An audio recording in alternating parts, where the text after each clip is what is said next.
and welcome to the Campaign Ignition sequence. My name's Andy Phillips and this is day 12 of our 21-day Business and Digital Marketing Training course. And today we're going to be talking about the triggering of automations. Now, yesterday we spoke about creating automations that had no trigger.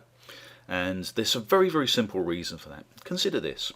If you can actually create an automation like a bridge to offer sequence from scratch, starting with the first welcome email and then going right the way through to the offer email, so the typical bridge to offer sequence, you can concentrate on creating that first without worrying about exactly how you're going to trigger the automation. So for instance, what you could do is you can create the very first email of that automation sequence and send it to a content page. Now what that means is you've got to write the email and you've got to create the content page. But you can do that first and then do another one and then do another one. And so what you're actually doing is you're creating a really good bridge sequence, starting with the welcome email to the automation, sending people to some really good content. Now the content here has to be something which is going to get people to know, like and trust you, build that reputation, that authority. But what you're actually doing is you're making your business more visible to these people. Now it doesn't really matter how they got in there, we'll discuss that in a minute, but you're making your business much more visible, the products and services that you do, and your way of doing something, your branding, your values. It's showing people who you are. And that is incredibly important. We bandy around these terms like know, like and trust, but this is what these bridge sequences are really all about. It's getting people to know what you do, how good you are at it, what your reputation is within your niche or industry, because people buy from reputable people. It's always good to let people know about the authority you have in your niche as well, because people listen to people in authority. And providing these really, really good bits of content that's going to help them in their journey, help them in their business, or their lifestyle, or their bank balance, is essential to building up that reputation, that know, like and trust factor. And you can put as many as you want in here. We've got sequences that are 20 different emails going out to doing 20 different pieces of content. We've also got sequences that are just maybe a couple of pieces of content and then go straight into an offer, which is the next thing, putting an offer out.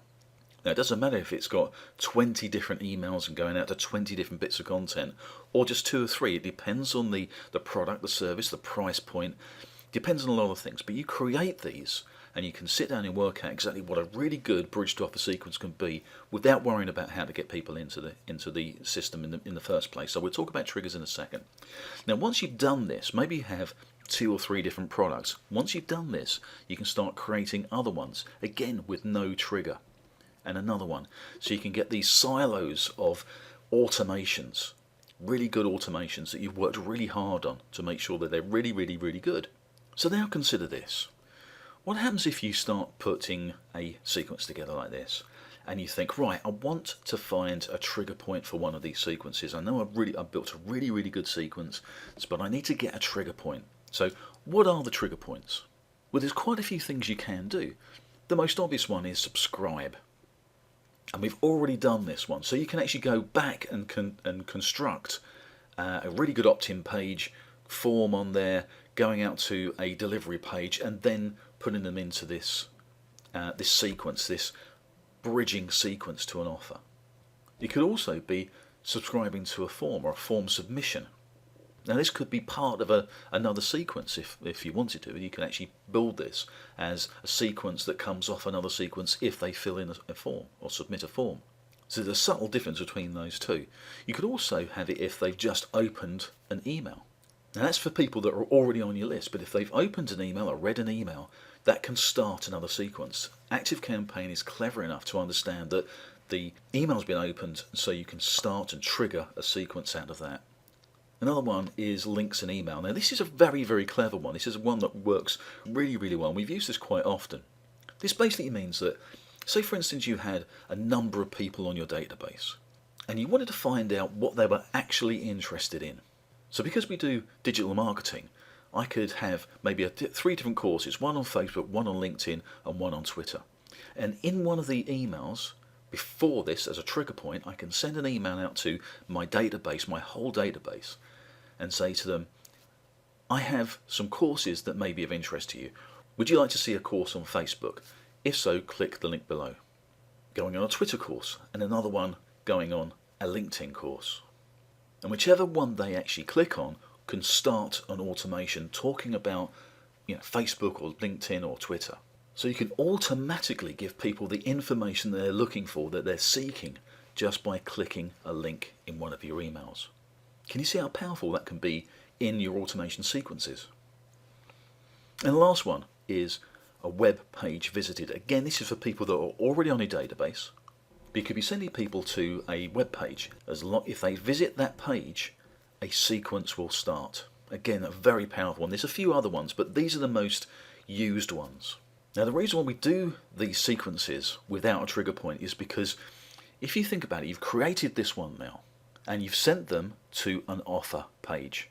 Now, some people are going to buy, and some people are not going to buy.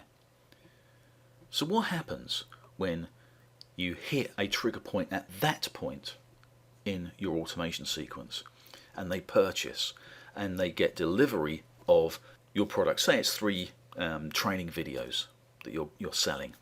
So they paid for it, and they've got their 3 videos. Again, you could put that into an automation sequence, or you could just deliver the 3 videos at the same time. But what if they don't purchase?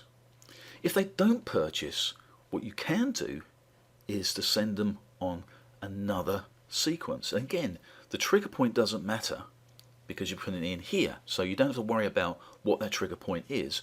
But this is just a continuation of getting people to know, like, and trust you even more deeply.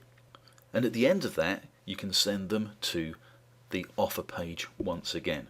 And at this point, you could say, if they purchase, you'll give them the videos that you promised. And if not, you're just going to end the automation. You can extend the automation if you want. There's other things you can do. What if you put an OTO out, or a one-time offer? So they purchase the 3 videos, but you give them a one-time offer to get an extended or bonus videos for a slightly higher price.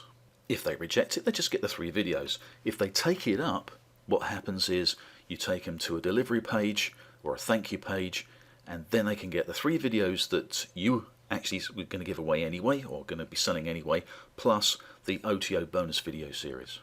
And you can do this all completely automated. And the way you do this, once you've actually got an automation sequence created that doesn't have a trigger, so you just go and choose a trigger.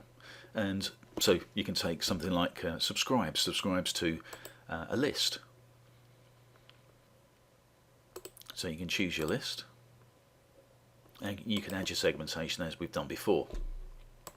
So that's one trigger. Another trigger could be the submits a form, and in here you just choose the form that you want the trigger to align to. Likewise, another one could be clicks on links, clicking links in emails, where you can actually choose the email and then choose the link within that to start this automation sequence. And of course, if you've got another automation sequence going to a different product, you just align it to the link in the email that you're sending out to people. So I hope you can see this is a very, very powerful way of being able to control exactly what automations you're putting in place and where your trigger points are.